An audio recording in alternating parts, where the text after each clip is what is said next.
দিয়েছে। কাজী ইউনিভার্সিটিতে কোন ধর্মভিত্তিক সংগঠনকে কেউ যদি বাধা প্রদান করে, ওর আঙ্গুল ভেঙে হলে হবে, হাত ভেঙে হলে হবে, চক্ষু পিয়ে যাবে ইনশাআল্লাহ। প্রিয় ভাইয়ের আমার, আজকাল ধর্ষক বিরোধী আন্দোলন চলতেছে। এইভাবে ধর্ষণ বিরোধী আন্দোলন করলে হবে না। আমরা সবাই আমাদের সবাইকে মাঠে নামতে হবে, ঐক্যবদ্ধ আন্দোলন করতে হবে, সংগ্রাম করতে হবে, গোটা বাংলাদেশকে অবরোধ করতে হবে।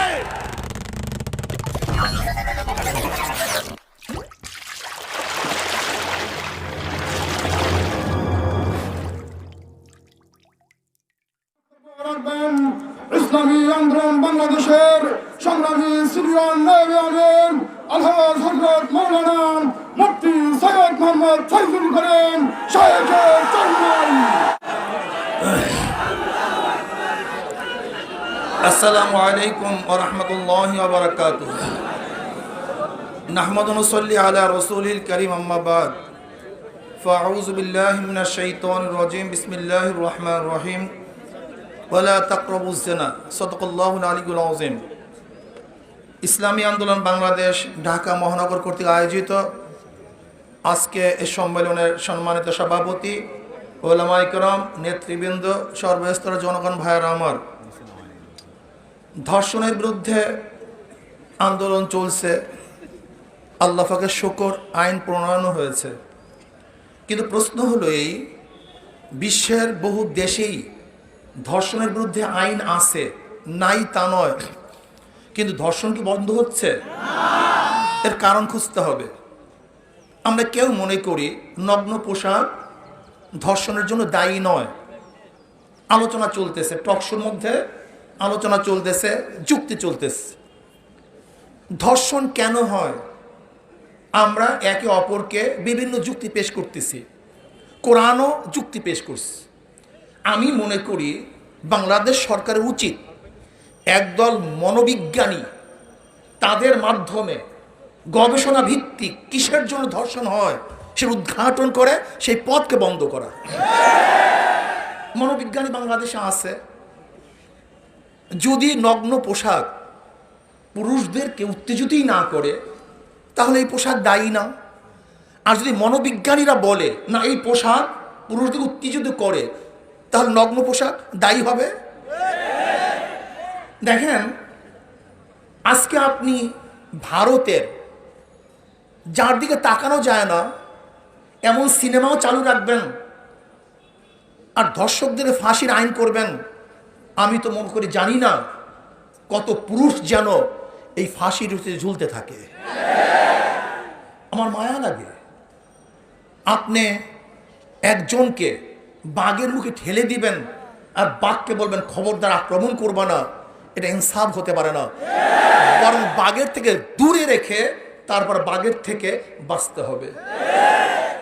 আজকে ধর্ষণ আইন হয়েছে, কিন্তু আমি অনুরোধ করব অপপ্রয়োগ যেন না হয়।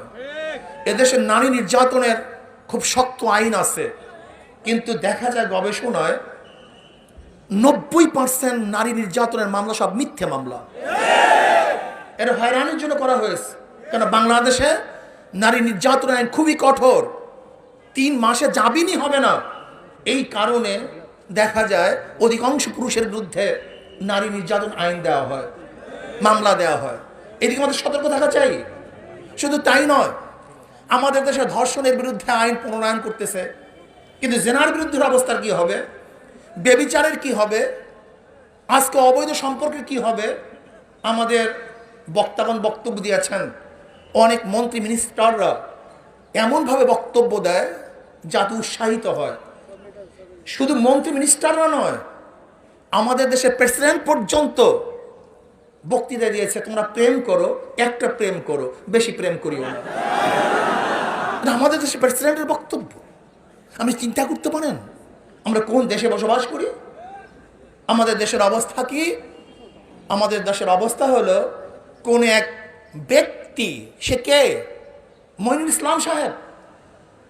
সে হলো ইত্তেফাক পত্রিকার যে ব্যক্তি প্রতিষ্ঠিত করেছে, সেই মানিক মিয়ার, তোফাজ্জল হোসেন মানিক মিয়ার ছেলে। আর তোফাজ্জল হোসেন মানিক মিয়াকে যে অনেকেই বলে ইত্তেফাক পত্রিকা না হলে এদেশে স্বাধীনতা আসতো না। নেপথ্যে মানিক মিয়া স্বাধীনতার কর্ণধার ছিল। শেখ সাহেব তাঁর কাছে বসে থাকতেন, অর্থায়ন করতেন, মানিক মিয়া বুদ্ধি দিতেন, পত্রিকায় ছাপা করতেন স্বাধীনতার পক্ষে হাজারো খবর। কিন্তু তার ছেলে ব্যারিস্টার শুধু একটা ইঙ্গিতবহ কথা বলার কারণে তাকে জেলখানায় পুঁতে দেওয়া হয়েছে। সেখানে দীর্ঘদিন পর্যন্ত তাকে থাকতে হয়েছে, নির্যাতিত হয়েছে সে। এইভাবে আপনি ধর্ষণ বন্ধ করবেন? এটা সম্ভব? এটা হয় না।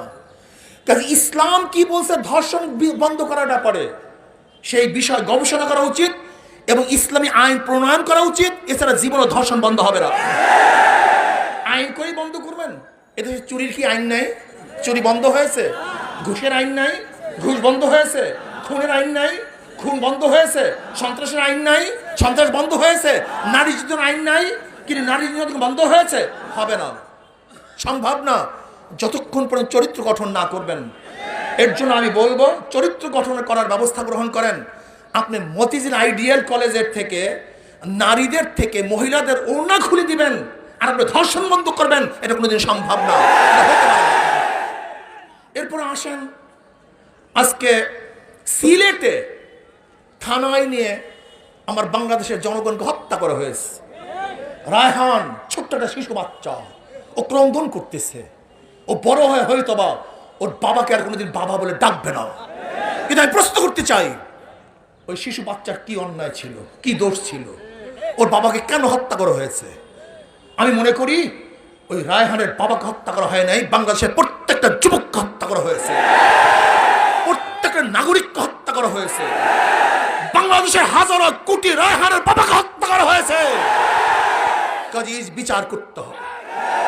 আজকে সেই কক্সবাজারে সেনাপতিদের এক সদস্যকে হত্যা করা হয়েছে, কিন্তু আজ পর্যন্ত কার্যকারী ভূমিকা আমরা দেখছি না। আবরার হত্যা হয়েছে, বাংলাদেশে অনেক আন্দোলন হয়েছে, সংগ্রাম হয়েছে, কিন্তু আবরারের খুনিরা আজ পর্যন্ত হাসতেছে, পরীক্ষা দিচ্ছে, কিন্তু ফাঁসির রশিতে এখনো ঝুলতে আমরা দেখি নেই। আপনারা দেখেছেন এই মাত্র গত সপ্তাহে মাগুরাতে শান্তিপূর্ণ এক মানববন্ধন, যেখানে ছিল না মিছিল মিটিং, যেখানে ছিল না কোনো খুন খারাপি, অত্যাচার, অবিচার, যাদের কাছে লাঠি ছিল না, না গজারি ছিল না, পিস্তল ছিল অবৈধ, সে আমাদের মিছিলের উপরে, সেই মানববন্ধনের উপরে মাগুরার ছাত্রলীগের সভাপতি আক্রমণ করেছে, রক্তাক্ত করেছে আমাদের ভাইদেরকে। বাংলাদেশে যারা ধর্ষণ বিরোধী আন্দোলন করেছে তাদের উপরে যারা আক্রমণ করেছে, আমি মনে করি তাদের উপর আক্রমণ করা হয় নাই, বরং ধর্ষণের পক্ষে তারা আক্রমণ করেছে। আপনারা দেখেছেন মাত্র 2 দিন আগে লালমোহন ফরাজগঞ্জ ইউনিয়নে হযরত মাওলানা তুফাইল আহমদ সাহেব তিনি চেয়ারম্যান নির্বাচনে অংশগ্রহণ করেছেন। আওয়ামী লীগের দাবি কি ছিল? উড্ডয়ন করতে হবে, রাখতে পারবে না। সে বলছে কেন? এটা আমার অধিকার, নাগরিক অধিকার, আমি অবশ্যই থাকবো, আমি ক্যান্ডিডেট থাকবো, আমি নির্বাচন করব। কিন্তু সেই ব্যক্তিকে পিটিয়ে রক্তাক্ত করে আজ তোফায়েল সাহেব হসপিটালে মৃত্যুর মুখোমুখি হয়েছেন। ইসলামী আন্দোলন ক্যান্ডিডেট ছিল, হাত পাকার ক্যান্ডিডেট তুফাইল আহমদ সাহেব।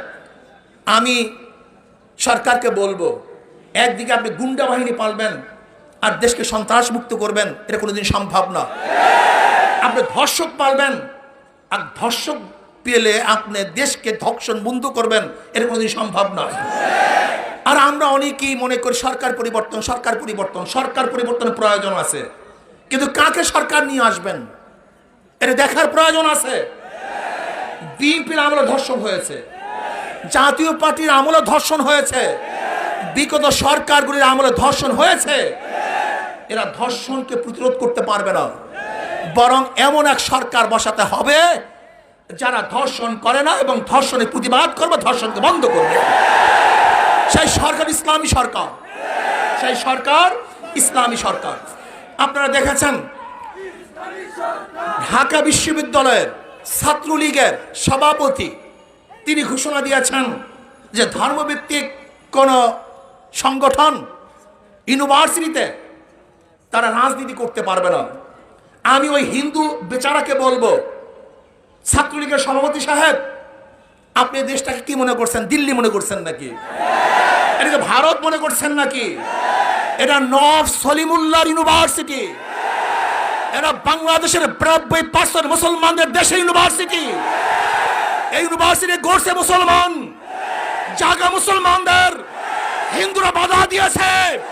কাজে ইউনিভার্সিটিতে কোন ধর্মভিত্তিক সংগঠনকে কেউ যদি বাধা প্রদান করে, ওর আঙ্গুল ভেঙে হলে হবে, হাত ভেঙে হলে হবে, চক্ষু খুলে দেওয়া হবে ইনশাআল্লাহ। প্রিয় ভাইয়ের আমার, আজকাল ধর্ষক বিরোধী আন্দোলন চলতেছে। এইভাবে ধর্ষণ বিরোধী আন্দোলন করলে হবে না। আমরা সবাই আমাদের সবাইকে মাঠে নামতে হবে, ঐক্যবদ্ধ আন্দোলন করতে হবে, সংগ্রাম করতে হবে, গোটা বাংলাদেশকে অবরোধ করতে হবে। যদি আমরা অবরোধ করতে পারি, আন্দোলন করতে পারি, তাহলে ধর্ষণ মুক্ত এক বাংলাদেশ আমরা দেখতে পারবো, খুনি মুক্ত এক বাংলাদেশ আমরা দেখতে পারবো, আমরা জেনা মুক্ত এক বাংলাদেশ দেখতে পারবো। আজকে ধর্ষণের বিরুদ্ধে আন্দোলন চলবে, কিন্তু জেনা বেবিচার চলবে, তাও হতে পারে না। একজন মেয়ের সাথে সম্পর্ক থাকে, যতদিন পর্যন্ত সম্পর্ক থাকে খুবই ভালো, যখন সম্পর্ক নষ্ট হয়ে যায় অমনি গিয়ে সেই মেয়ে ধর্ষণের মামলা আটে। এই সমস্ত ফাইজলামি চলতে পারে না, চলতে দেওয়া হবে না। কাজে ধর্ষণ বন্ধ করুন, জেনা ব্যভিচার বন্ধ করুন, খুন বন্ধ করুন এবং সন্ত্রাস বন্ধ করুন। আর দ্রব্যমূল্যের যে ঊর্ধ্বগতি চলতেছে, এইভাবে একটা দেশ চলতে পারে না। হু হু করে গতকালকে এক দাম, আজকে আর এক দাম, যা ক্রয় ক্ষমতার ঊর্ধ্বে চলে যায়। আমরা বিশ্বাস করি স্থিতিশীল সরকার যতদিন পর্যন্ত না আসবে ততদিন পর্যন্ত দেশ স্থিতিশীল হবে না। কাজে আল্লাহ পাক রব্বুল আলামিন আমাকে এবং আমাদের সবাইকে এই আন্দোলন সংগ্রাম করার